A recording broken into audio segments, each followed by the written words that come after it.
اللهم صل على محمد طب القلوب وعافية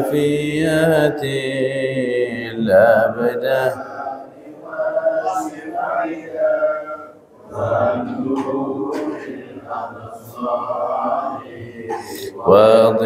وضيائها وعلى آله وصحبه اللهم صل على سيدنا محمد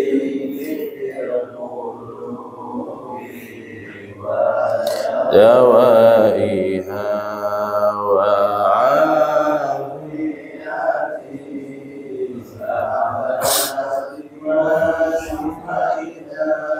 ونور الأبصار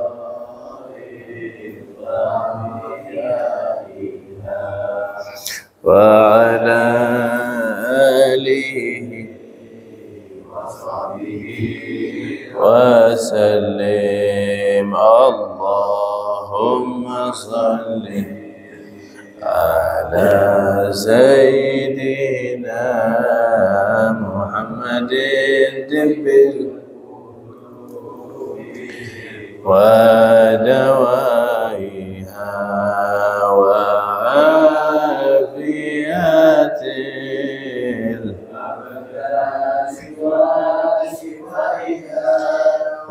ونور الأبصار وضياء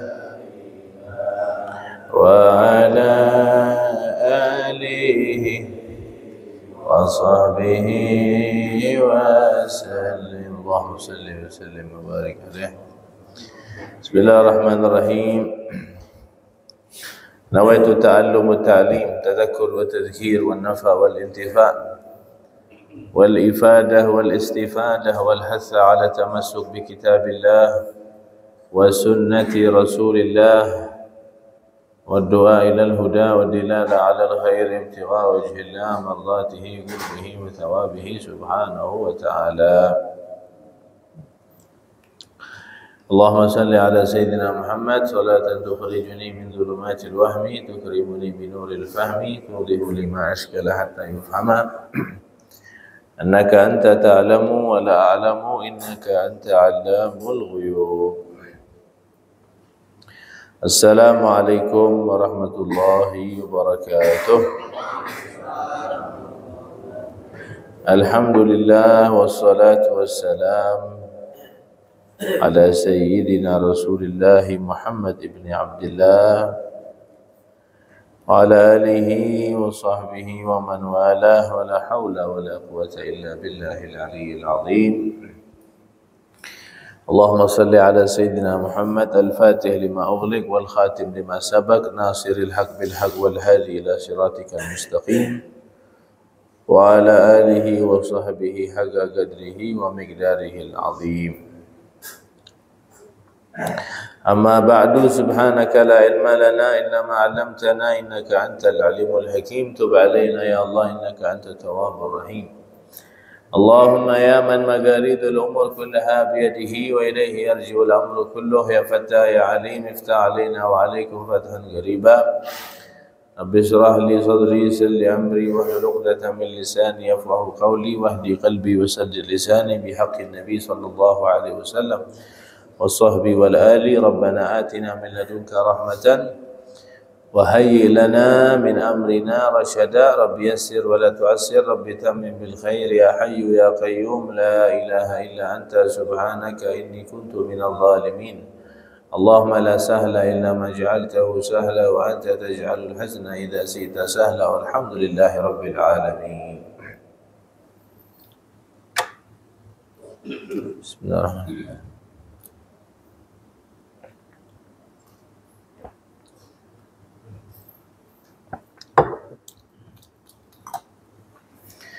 Hadirin wal hadirat Jamaah masjid fastabiqul khairat yang dimuliakan Allah Subhanahu wa taala. Alhamdulillah, pada pagi hari ini, subuh hari ini kita masih dipertemukan kembali oleh Allah Subhanahu wa taala di masjid, di majlis yang mulia ini. Mudah-mudahan Allah panjangkan umur, Allah sehatkan badan, Allah murahkan rezeki, yang sakit Allah sembuhkan, yang punya hajat Allah kabulkan, yang punya usaha Allah lancarkan, yang punya hutang Allah lunaskan, yang punya masalah Allah selesaikan. Mudah-mudahan Allah berkahi hidup kita dunia akhirat, Allah karuniakan anak cucu salihin salihat, Allah wafatkan husnul khatimat, Allah masukkan surga bersama Nabi Muhammad, menjadikan ilmu yang kita pelajari barakah manfaat di dini wa dunia wal akhirat. Amin ya rabbal alamin.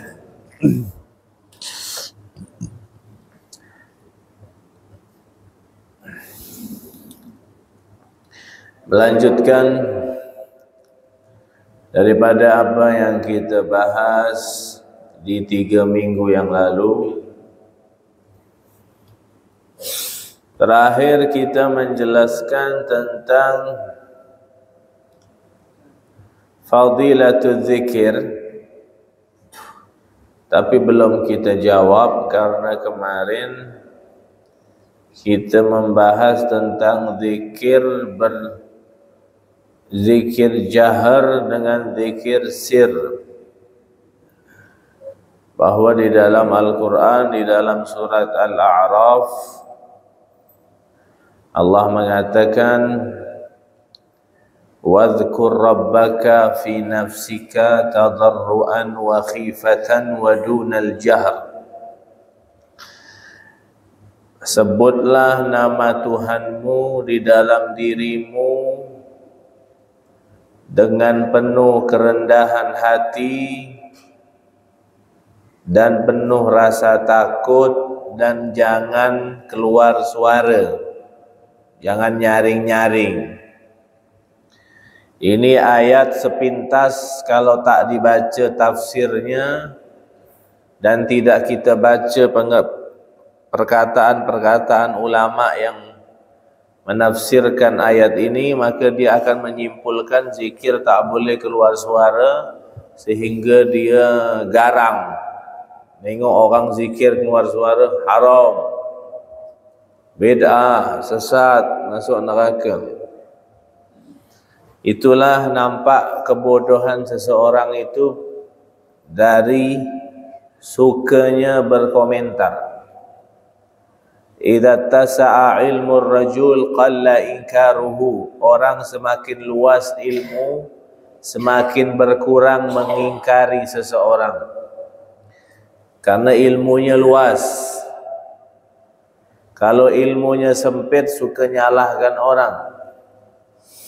Sampai-sampai masalah bismillah pun kadang dipermasalahkan. Orang makan baca doa bismillahirrahmanirrahim, salah. Di dalam hadis tak ada ar-Rahman, tak ada ar-Rahim. Dalam hadis hanya bismillah, jangan tambah-tambah. Ini orang bodoh, tak baca riwayat yang lain. Sedangkan di riwayat yang lain Allah menyatakan samillah, ya ghulam samillah, sebutlah nama Allah. Sekarang pertanyaannya, Allah nama, Ar-Rahman, Ar-Rahim, tidak baca riwayat lain. Karena orang kalau semakin luas ilmu, dia tidak akan menyalah-nyalahkan orang. Ini ayat kalau dibaca secara sepintas saja, secara tersurat, secara teksnya, dia akan bilang wadunal jahar, tak boleh jahar, tak boleh mengeluarkan suara, harus pelan-pelan. Sedangkan Al-Imam As-Suyuti sudah kita bahas kan, menjawab ini, bahkan beliau bikin satu kitab khusus untuk menjawab daripada ayat ini. Nama kitabnya Natijatul Fikir fil Jahri Bidzikir. Beliau menjawab 3 jawaban. Mungkin antum masih ingat, yang nyatat mungkin masih ingat. Yang pertama, alasannya ayat itu kenapa nyuruh kita tak boleh nyaring, karena pada saat itu ayatnya turun di Mekah, umat Islam masih lemah, jadi tak boleh mengeluarkan suara.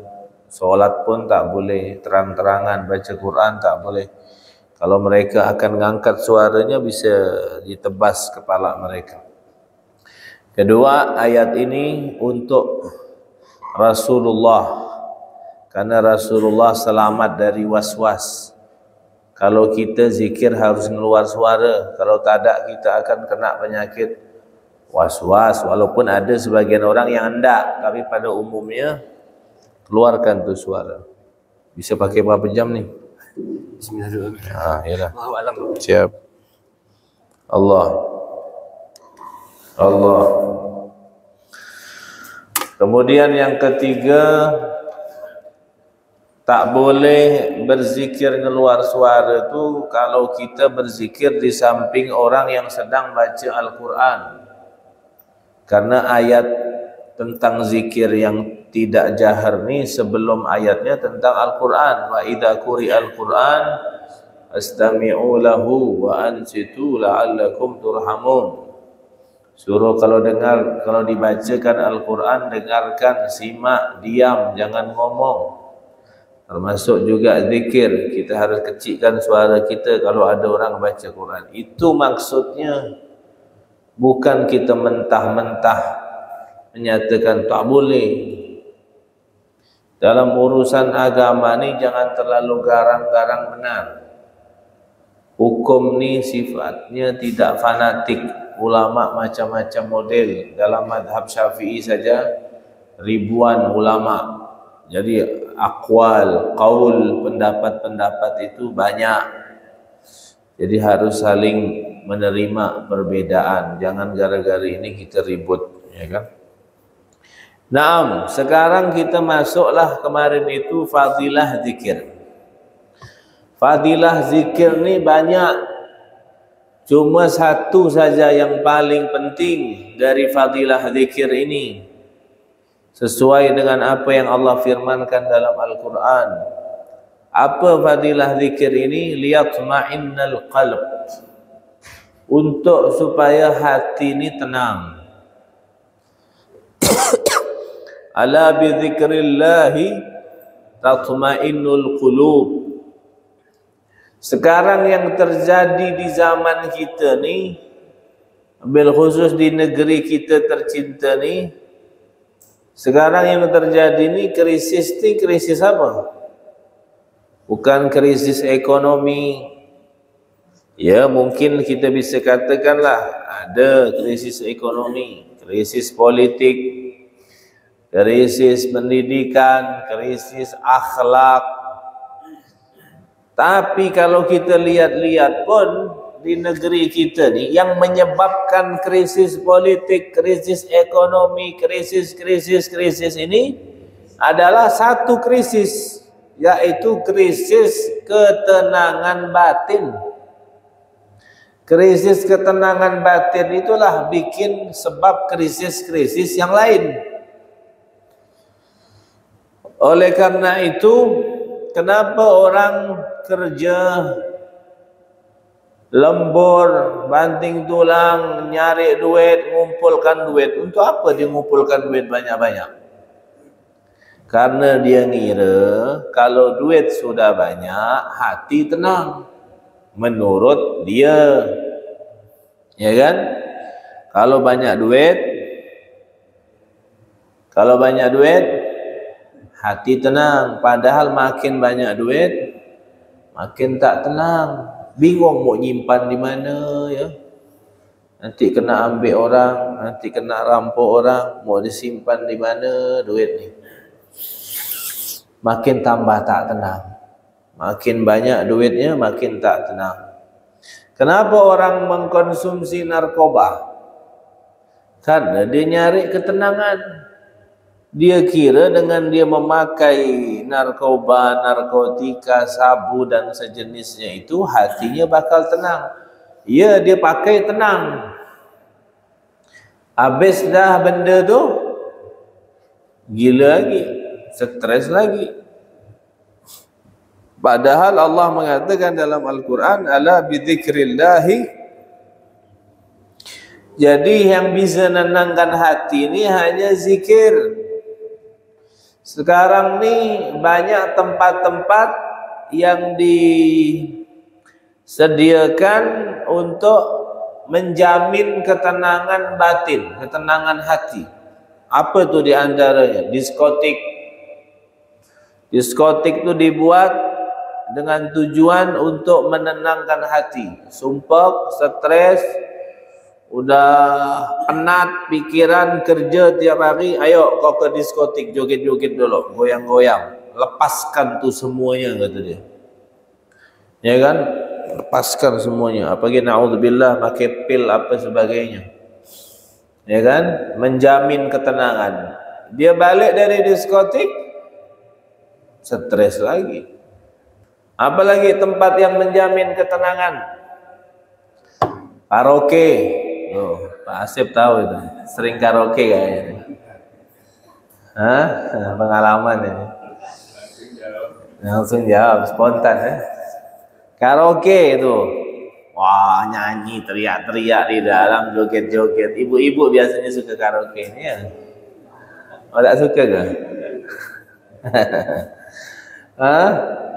Menjamin ketenangan. Pulang dari sana tambah stres lagi.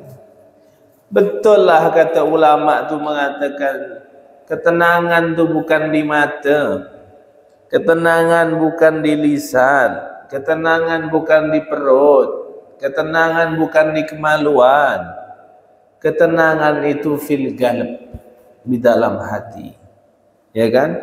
Dan makanannya, obatnya, solusinya adalah zikir, ingat Allah Subhanahu ta'ala. Orang kalau dah ingat Allah, orang zikir tu kan seakan-akan dia tu kembali kepada Allah, ingat kepada Allah. Makanya dalam Al-Quran tu Allah bilang apa? Ya ayyatuhan nafsul mutmainnah, irji'i ila kemana? Irji'i ila karaoke, irji'i ila diskotik, irji'i ila rabbik, balik ke Tuhan, ingat Allah.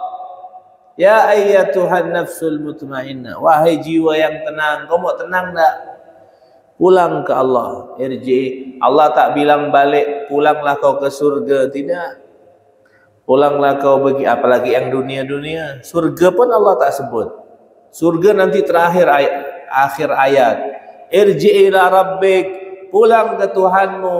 Irji ila rabbiki radiyatan mardiyah. Kemudian apa lagi? Fadkhuli fi ibadi, kau kumpul dulu sama orang-orang soleh, hamba-hambaku.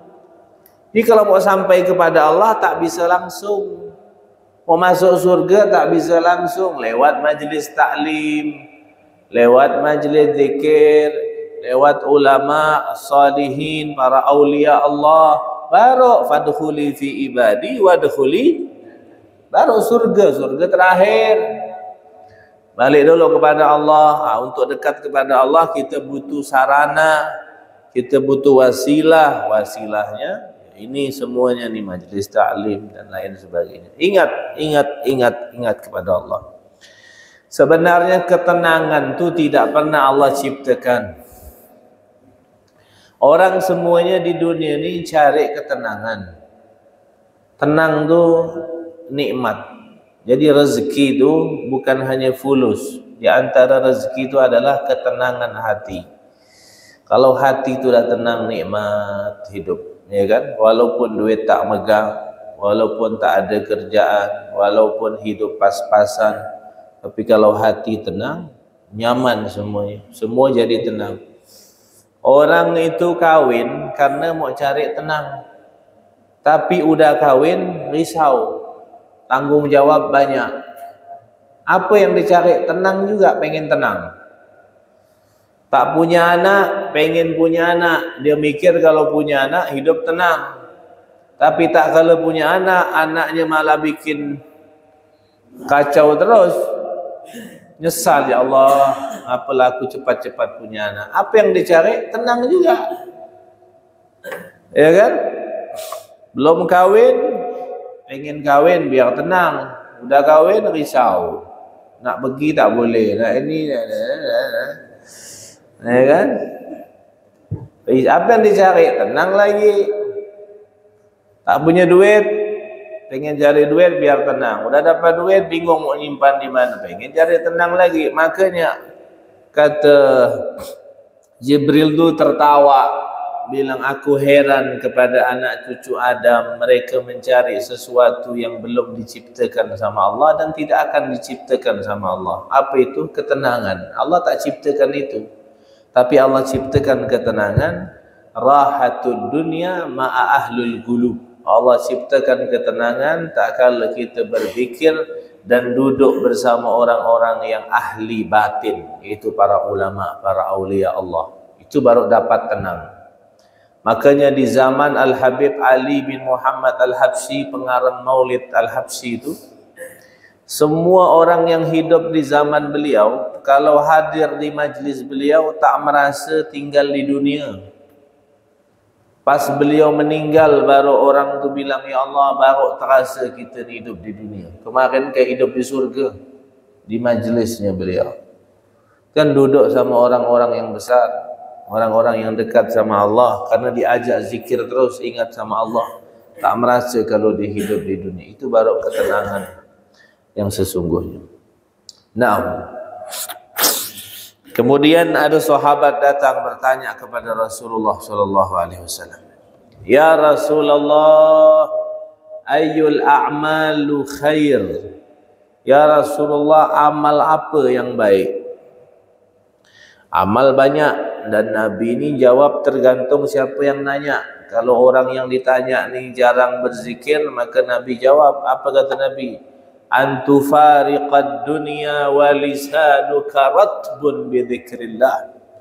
Amal yang baik adalah amal yang tak kala kau meninggal dunia, lisanmu, lidahmu masih basah karena banyak berzikir kepada Allah.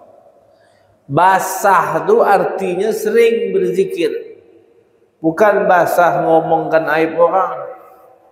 Basah karena sering berzikir kepada Allah. Kita meninggal dalam keadaan mulut kita berzikir kepada Allah Subhanahu wa taala. Untuk mencapai ini tak bisa mendadak. Yahtaju ilal mudawamah, harus ada terus istiqamah, terbiasa. Tak mungkin orang kalau mulutnya suka, kalau bahasa Pontianak ni suka bercarut, tak mungkin dia meninggal berzikir, mesti dia bercarut. Kalau dia rajin zikir, insyaAllah meninggal zikir. Ada cerita ni, satu orang tua, orang soleh, Masya Allah, tiap hari solat berjamaah di masjid. Udah tua, udah umur 60-70. Suatu hari ni orang ni habis solat, Assalamualaikum warahmatullahi wabarakatuh, dia langsung pergi ke mihrab ngagak imam. Tiba-tiba ya, langsung dia duduk di depan imam, menempelkan lututnya dengan lutut imam. Dia bilang, imam ini ustaz. Dia bilang, imam, ajarkan aku zikir yang bisa bermanfaat untuk aku di dunia sampai akhirat. Kata imam, sabarlah lo, belum selesai kita ni. Nanti balik ke tempat inti dulu. Enggak, anak tidak mau. Anak mau minta sekarang, dia bilang tiba-tiba. Akhirnya kata imam, oh udahlah kalau begitu. Imam nengok ni, dia ni kayak semangat betul ni. Kata imam, dah, anak kasih ente satu hadis dari Nabi Muhammad SAW. Kata Nabi, kalimatani habibatani ila rahman, khafifatani ala lisan, thaqilatani fil mizan, subhanallah wa bihamdih, subhanallahil azim. Ulang lagi imam, dia bilang, aku belum hafal. Dia ulang lagi. Kalimatani, 2 kalimat. Habibatani ila rahman, dicinta sama Allah. Khafifatani alal lisan, mudah, ringan disebut lidah. Thaqilatani fil mizan, tapi berat di timbangan. Apa itu? Subhanallah wa bihamdih, subhanallahil azim. Ulang lagi imam, dia bilang, anda belum hafal. Dia ulang lagi sama imam ni, kalimatani habibatan. Dah hafal, dia bilang. Dah. Balik dia. Dari sejak itu dia dapat hadis itu. Bila ketemu orang siapapun, mau di pasar, di mana, di jalan, di mana, itu terus yang disampaikan. Misal ketemu orang ni, Waalaikumsalam, salam. Kalimatani habibatani ila rahman, habibatani ala lisan, thaqilatani fil mizan, subhanallah bihamdi, subhanallah. Ketemu orang itu terus terbiasa. Sampailah pada akhirnya dia koma, sakit koma, tak sadar di rumah sakit. Keluarga-keluarga dah kumpul semua di rumah sakit. Beberapa hari koma, tak sadar, kemudian sadar. Pas sadar itu cepatlah keluarganya manggil dokter untuk periksa dia. Pas dokter tu datang, pertama kali si anak ni, dokter megang tangannya, dia langsung bilang ke dokter, ya dokter, kalimatani habibatani ila, baru sadar ni. Ya Rahman, begitu. Subhanallah bihamdih, subhanallahil azim, langsung meninggal. Tuh, karena terbiasa. Mau kayak gini, tak bisa mendadak. Tuh, dia terbiasa dan yakin dia. Subhanallah, langsung meninggal dunia. Kan tak harus la ilaha illallah, zikir juga termasuk bagian daripada itu. Dan itu bagian dari la ilaha illallah juga. Semuanya kembali kepada la ilaha illallah. Meninggal dalam keadaan zikir. Karena terbiasa, tak bisa mendadak begitu. Naam. Ada satu orang yang sekarang menjadi ulama besar, menjadi ahli tasawuf. Namanya Utbah Sayyidina Al-Imam Utbah Al-Ghulam. Sayyidina Utbah Al-Ghulam ini dulunya seorang pencuri dan pemabuk, setiap hari mabuk terus. Suatu hari dia lewat di satu masjid, di dalam masjid itu Al-Imam Hasan Al-Basri sedang ngajar.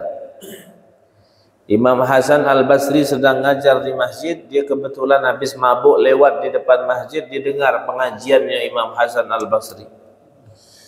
Imam Hasan Basri pas kebetulan lagi menafsirkan satu ayat yang berbunyi alam ya'ni lilladzina amanu an takhsha'a qulubuhum li dzikrillah, dengan panjang lebar tafsirnya.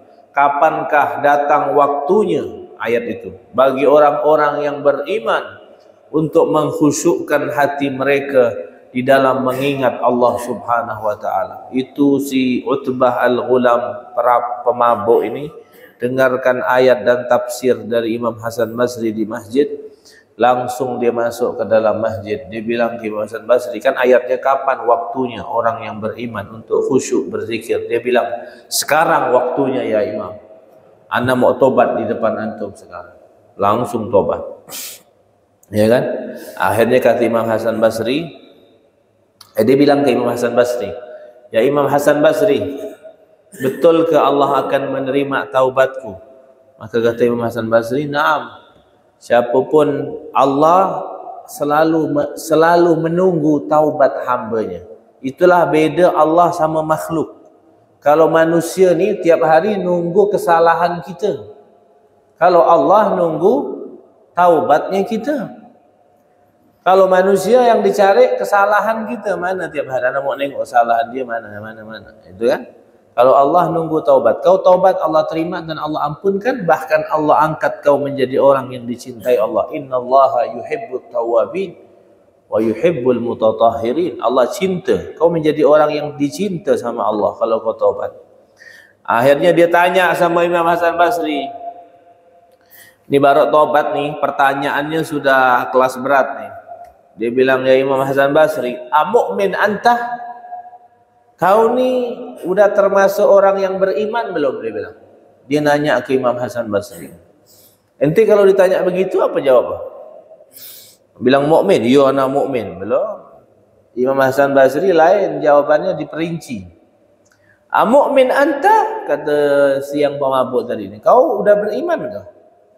Apa kata Imam Hasan Basri? In kunta turid qaulallahi azza wa jalla amanna billahi wa ma unzila ilaina fana'am. Kalau kau tanya, kalau kau maksudkan yang beriman ini di dalam firman Allah di dalam surat Al-Baqarah ayat 136 yang berbunyi amanna billah, kami beriman kepada Allah, wa ma unzila ilaina, dan kami beriman dengan apapun yang diturunkan kepada kami yaitu Al-Quran, maka na'am, iya, aku beriman, aku sudah beriman. Kalau kau maksudkan ayat ini, aku sudah beriman, aku sudah ngamalkan Al-Quran.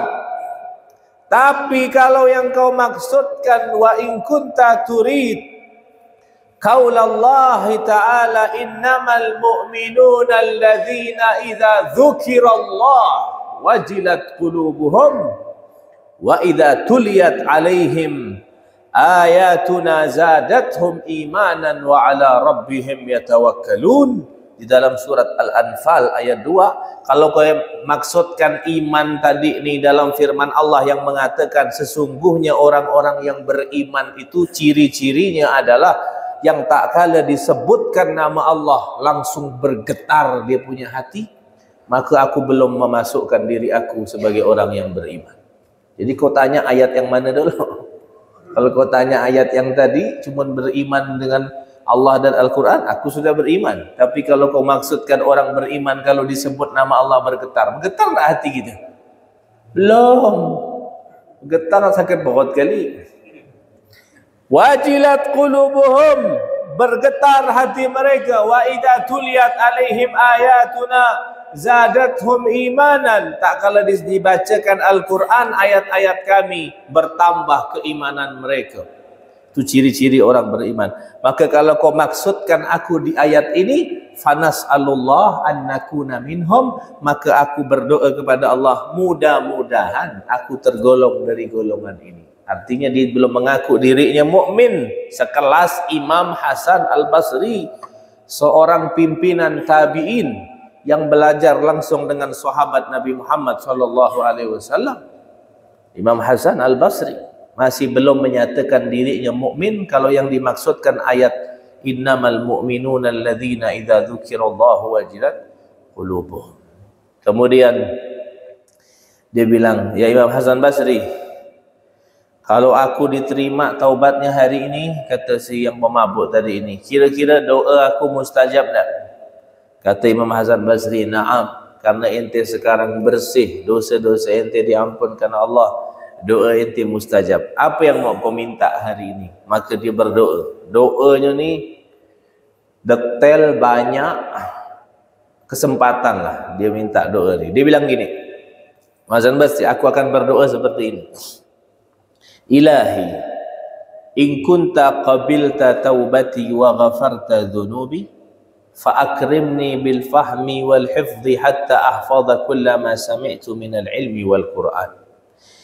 Ya Allah, kalau kau terima taubat aku ya Allah, dan kau ampunkan dosa aku ya Allah, maka aku minta yang pertama, muliakan aku dengan pemahaman ilmu dan menghafal setiap apa yang aku hafal dan aku dengar daripada ilmu dan Al-Quran. Itu pertama kali dia minta, pemahaman dalam ilmu dan hafalan yang kuat untuk menghafal ilmu Quran. Kalau kita dunia lo, minta dunia lo, urusan akhirat nanti ujung, agak ujung sikit, ya kan? Minta ini lo, apa namanya, hal-hal dunia dulu. Ini tidak minta ilmu, pemahaman ilmu, sama hafalan yang kuat di dalam menghafal ilmu Quran. Kemudian yang kedua, ilahi akrimni bihusni saut hatta inna kulla man sami'a qiraati yazdadu riqatan fi qalbihi in kana qasiyal qalb. Yang kedua, ya Allah, muliakan aku dengan suara yang bagus. Karena nanti aku baca Quran, setiap orang yang mendengar bacaan aku akan merasakan ketenangan di dalam hatinya, walaupun hatinya sekeras apapun. Dia minta suara yang bagus. Karena orang kalau baca Quran suara bagus, lebih nyaman diterima. Kalau suara ni serak-serak banjir ni bayar ni. Quran tu jadi bagus, jadi tak bagus. Ya. Makanya kata Nabi, Zainul Quran bi aswatikum.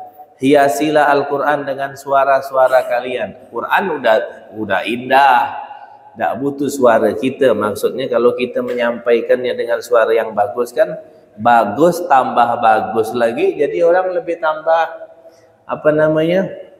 tambah senang dengarkannya kan, tambah simpatik mendengarkannya. Dia minta tadi hafalan kuat, pemahaman ilmu, dan minta suara bagus biar orang kalau dengar bacaan dia taubat.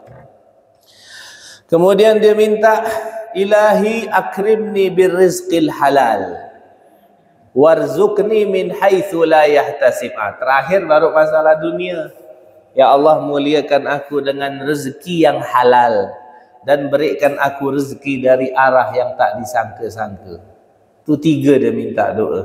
Tapi urusan dunia yang terakhir, minta rezeki halal, Allah kabulkan doanya. Subhanallah, akhirnya dia jadi ulama besar yang aslinya pemabuk. Jadi kuat hafalan, apa yang dia dengar hafal. Suaranya bagus, banyak preman-preman tobat dengar baca Quran dia. Dan diberi rezeki yang halal oleh Allah Subhanahu wa taala dari arah yang tak disangka-sangka. Ini kita minta sama Allah. Kalau kita berdoa tu minta yang akhirat-akhirat dulu.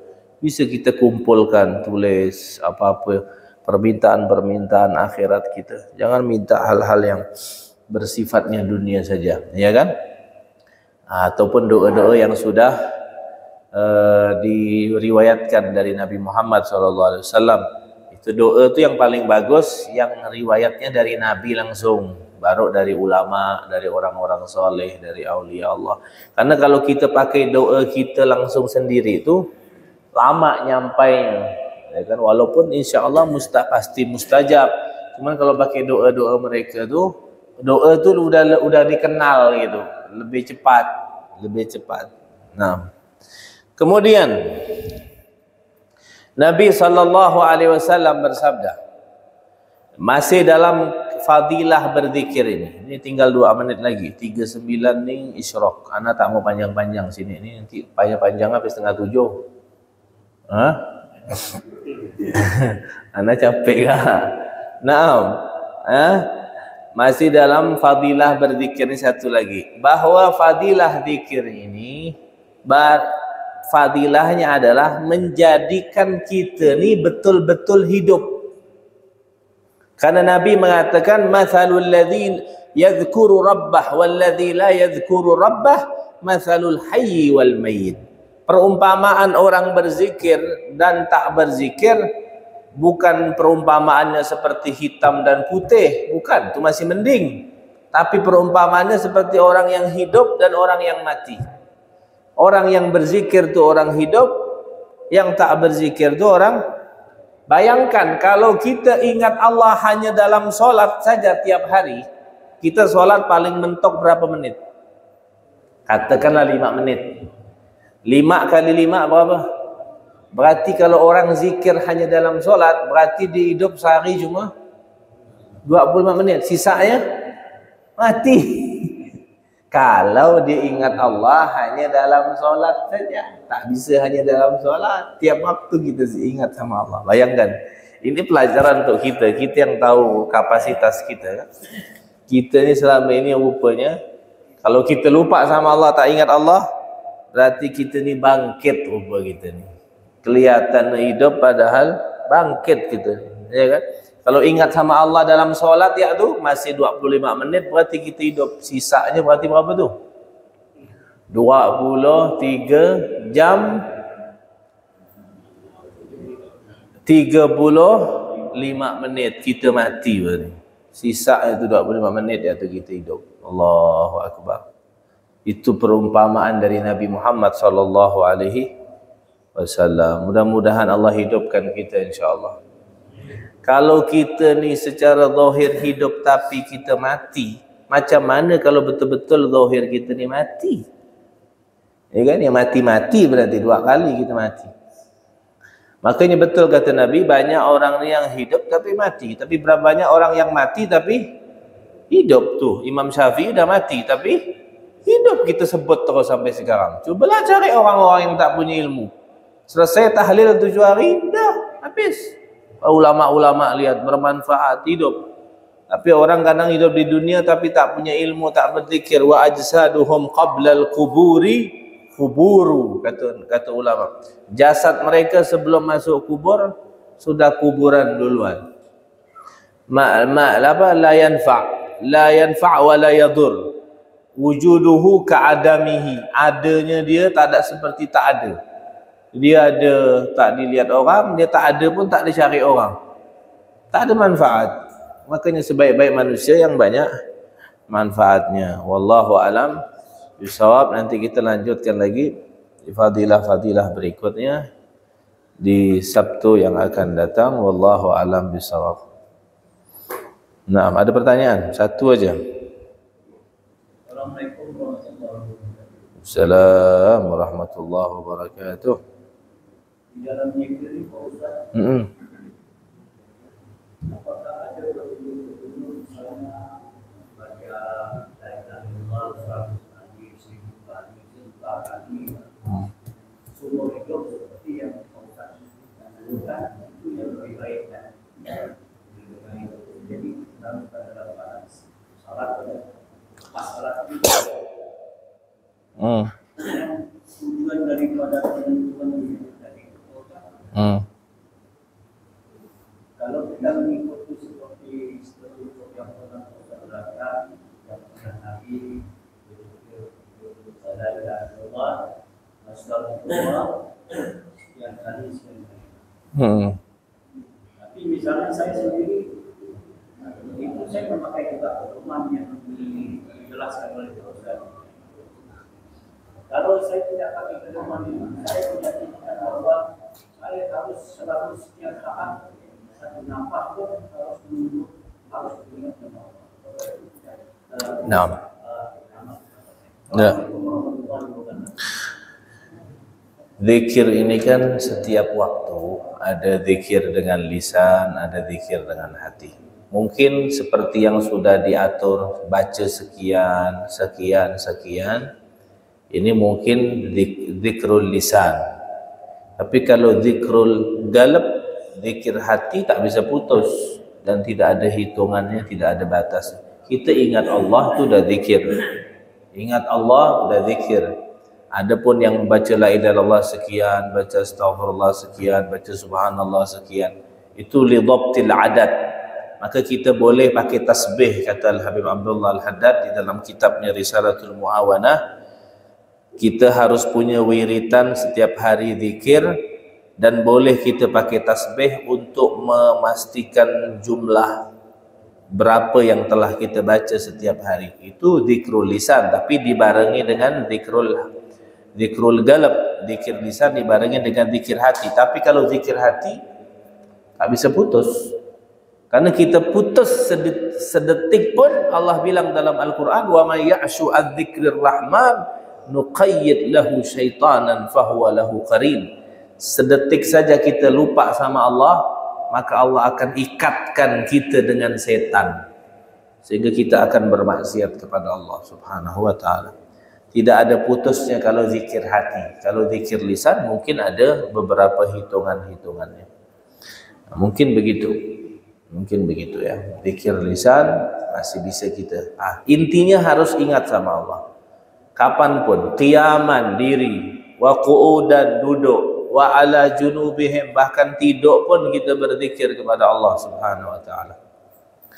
Apa namanya, kata Al-Habib Abdurrahman As-Segaf, beliau mengatakan, man la lahu wirid fahuwa kal girid. Siapa orang tak punya wiritan zikir tiap hari, maka dia umpama seperti monyet.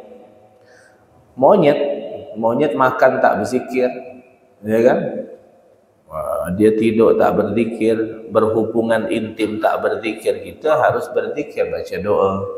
Doa-doa sehari-hari itu kan mengingatkan kita zikir. Masuk rumah zikir, keluar rumah zikir, masuk masjid zikir, masuk kamar mandi pun kita berzikir, keluar zikir lagi. Dalam keadaan apapun kita berzikir kepada Allah. Artinya nyambung terus hati, connect sama Allah Subhanahu wa taala, itu zikir hati. Kalau zikir lisan terbatas dengan jumlah sekian. Bukan berarti nanti lisan tak berzikir, hati tak berzikir, tidak. Karena kemarin kita sudah bahas derajatnya zikir. Derajat zikir yang paling minimal hati berzikir, walaupun lisan tak berzikir. Walaupun itu dikatakan zikir tak sempurna, tapi masih dianggap zikir. Tapi sebaliknya, lisan berzikir, hati tak berzikir, itu tak dianggap zikir.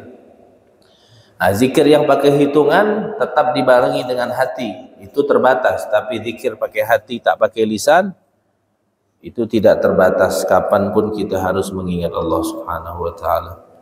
Naam, nanti kita bahas nih setelah ini ancaman orang yang tidak berzikir. Nanti ini kita masih fadilah zikir, nanti kita akan sampaikan. Wallahu a'lam bishawab. Subhanakallahumma bihamdika asyhadu an la ilaha illa anta astaghfiruka wa atubu ilaik. Wassalamualaikum.